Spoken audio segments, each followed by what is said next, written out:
IVM.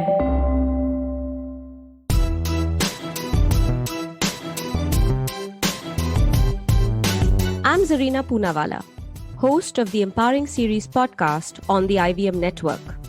I am your peak performance coach and leadership coach, and I'm here to share with you productivity tools, life-altering techniques, and real-life hacks to help you achieve your maximum potential in everything you do, in your relationships, professions, and most importantly, your life. So let's thrive, grow, and evolve together, one episode at a time.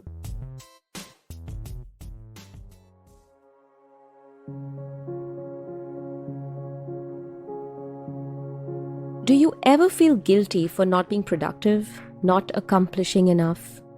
Do you sometimes at the end of the day feel like your day was not as worthy as you wanted it to be?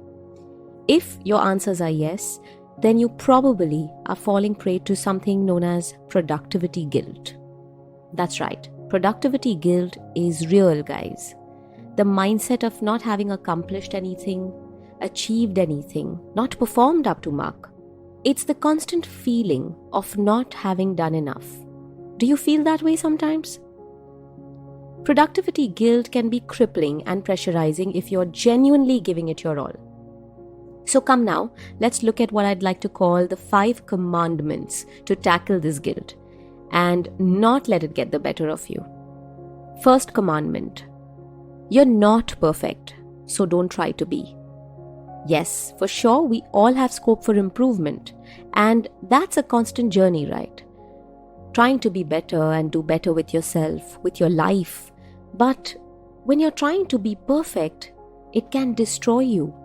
And you need to stop this right now. You need to give yourself a little benefit of doubt here. Try and do the best you can.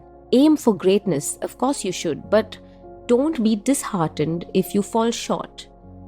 You are going to evolve. With every mistake, you're going to get better if you allow yourself to.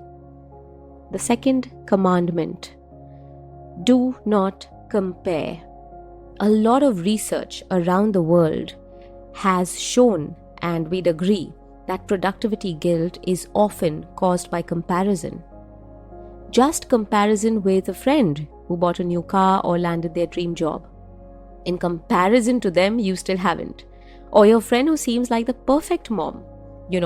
She has everything taken care of while you're trying to get through the struggles of being a mom every single day, wondering how she's got it all. Or when you're being told that you've got to do more by your boss and your boss is not happy with your work, and then you feel like an underperformer while your colleague out there is probably the achiever and the performer of the month. So you're comparing yourself and thinking you're lesser than them. That's all you're doing. Comparison means you are constantly thinking of you being lesser than somebody else or more than somebody else. However, comparison will either create an inferiority complex or a superiority complex. It doesn't really do much except for make you feel more complexed. So do not compare. Identify your journey, your limitations, and push your threshold. Go as far as you can, but don't compare yourself to others. Commandment number 3. Make realistic and achievable expectations from yourself. That's right. You're not a robot. If you suddenly think you're going to lose 20 kgs in 3 weeks, maybe you will achieve it. But at what cost? You've got to remember that. Is it healthy enough for you to do it? Are you doing it in the right way? Are you losing weight the right way? It's a question to ask yourself. If you suddenly decide to climb Mount Everest and say, hey, I'm going on this adventure tomorrow, how successful do you think you will be? How long will you take to get to the summit? Will you even get to the summit? Without any mental and physical preparation? You may get somewhere, but do you think you'll feel good about how you're getting there? Because you're not prepared. Or maybe, I'm going to hit this target and make a 10x sales in 5 days. Well, you may be able to, and that's great. That's fantastic for your company. But are you pushing yourself and driving yourself up the wall? Are you exhausting and beating yourself up in trying to get those many sales for the organization in 5 days? Why? Why are you making unrealistic expectations from yourself? Here's what you're doing. When you're making these unrealistic goals, you most likely won't achieve them. And it's going to lead you to feel more demotivated. Eventually, there will be a feeling of unaccomplishment and guilt. And then chances are you may not even want to attempt this goal again. Has it happened to you? I mean, it's happened to me for sure. So be very realistic. That's what I started doing.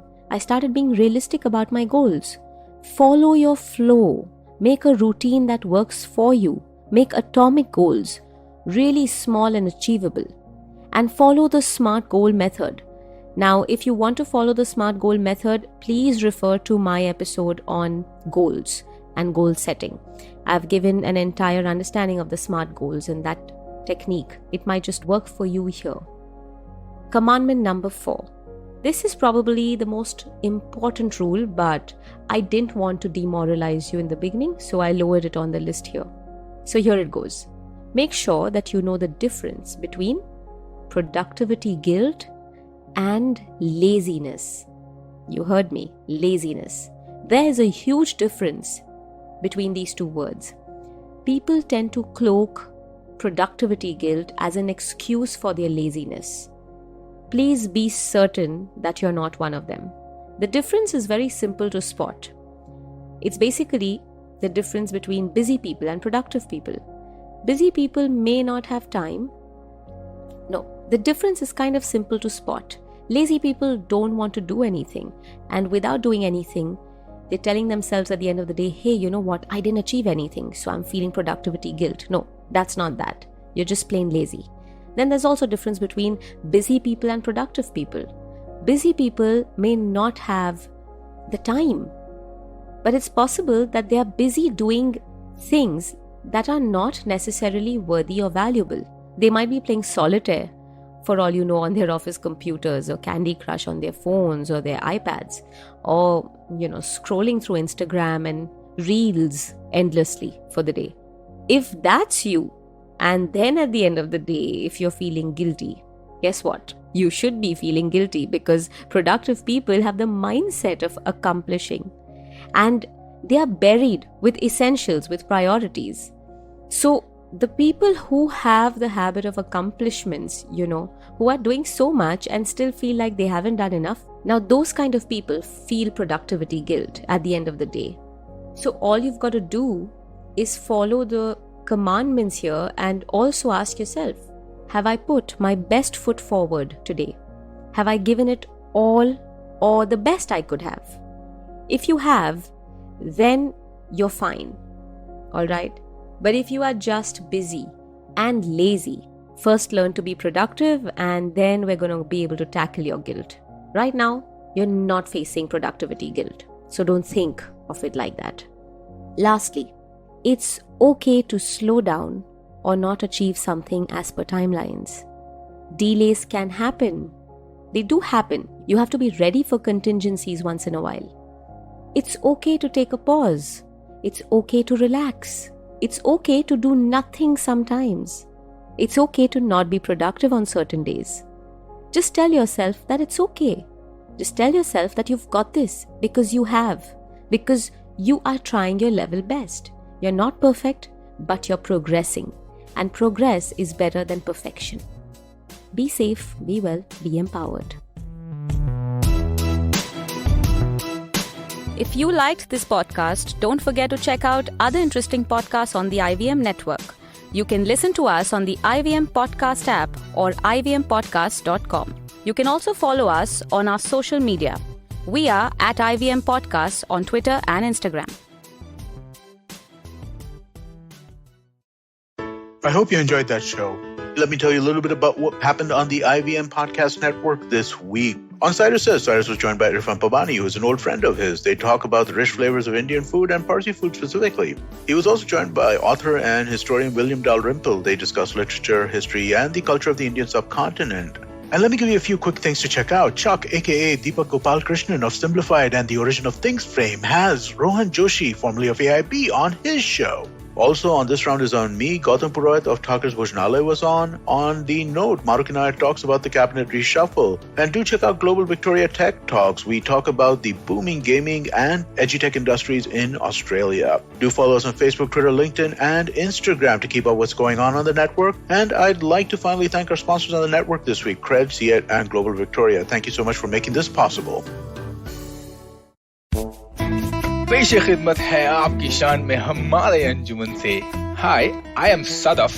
And I'm Arshit. खाने का इतिहास, economics, policy, psychology, सब है menu पे.